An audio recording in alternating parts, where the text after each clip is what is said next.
Okay, so today we are talking about redemption arcs. A cliche to be sure. I can think of tons of stories in which the villain sees the error of their ways and does a big heroic gesture to make up for past deeds. What have I done? But there is actually a good reason why it's so overused. In my opinion, I am a garbage human. That's my character! I'm the trash man! I make mistakes every day, despite my best efforts not to. And the only thing preventing me from being more of a garbage person than I already am is the fact that often I try and make amends for past transgressions. I'm a villain, don't you see? The simple fact of the matter is, I like redemption stories because, hey, if some crybaby jerkwad like, I don't know, Kylo Ren can be redeemed from committing the ultimate nerd sin of killing Han Solo, then maybe there is hope for me yet. And that is in part what we are going to focus on. How Disney threw away a perfectly good redemption story in Star Wars Rise of the Skywalker. And yeah, there will be spoilers.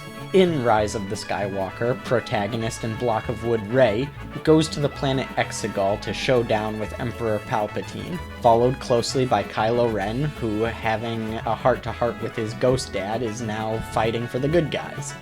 In her fight, Rey kills Palpatine, but is also killed herself. Kylo Ren brings her back to life with the Force, but ultimately this act drains him of his own life force. Now, there are plenty of reasons why this doesn't work. You could say it is BS because Kylo Ren had never used Force healing, and it seems like a plot hole that he can all of a sudden use it so well that he is bringing people back from the dead. But I'm not here to quibble over the logic of Force magic. Anger is not the way of the Jedi! No, the reason why this is such a disappointing redemption arc is mostly because Ren dies immediately after his heroic moment. And good heavens is this particular cliche done to death.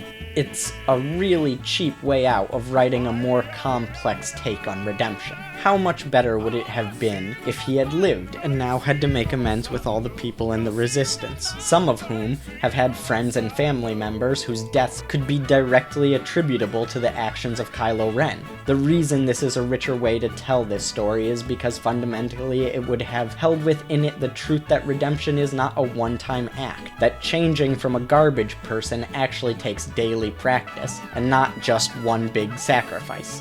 It's not okay to act like a jerk your whole life just to repent on your deathbed.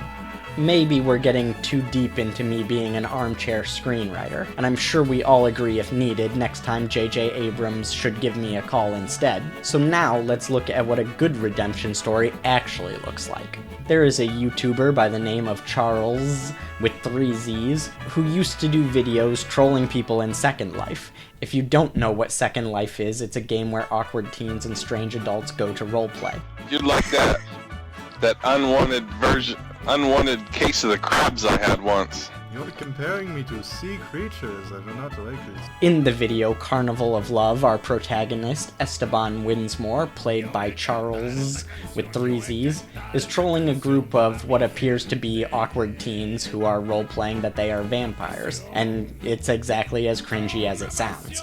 Yes. I am the best role player of all. This is perfect. No, we're real vampires. The group of teens are not amused by Esteban's antics and decide to block him, except for one girl, who in the end realizes that her friends are actually cringe and proclaims that she would much prefer the company of weirdos than to that of edgelord vampires who don't have the social awareness to see their own awkwardness. Man, I feel like such a bitch. I liked him. I liked both of them motherfuckers. I love weirdos. They don't bother me one bit. I'm so sad now. This video is incredibly compelling to me because, as I've stated before, I like stories that have a truth that resonates with me, and there is nothing that hits so close to home than growing out of my awkward teen years into an adult who is comfortable in the fact that I am not cool, and no amount of pretending I'm a vampire will ever make me cool. In fact, it does the opposite. So why am I talking about Star Wars and Carnival of Love in the same video?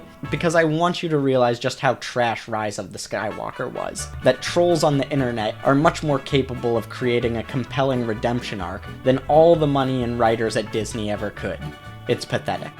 Well, that's the video. Be sure to hit like and subscribe because you're statistically more likely to do that if I say so.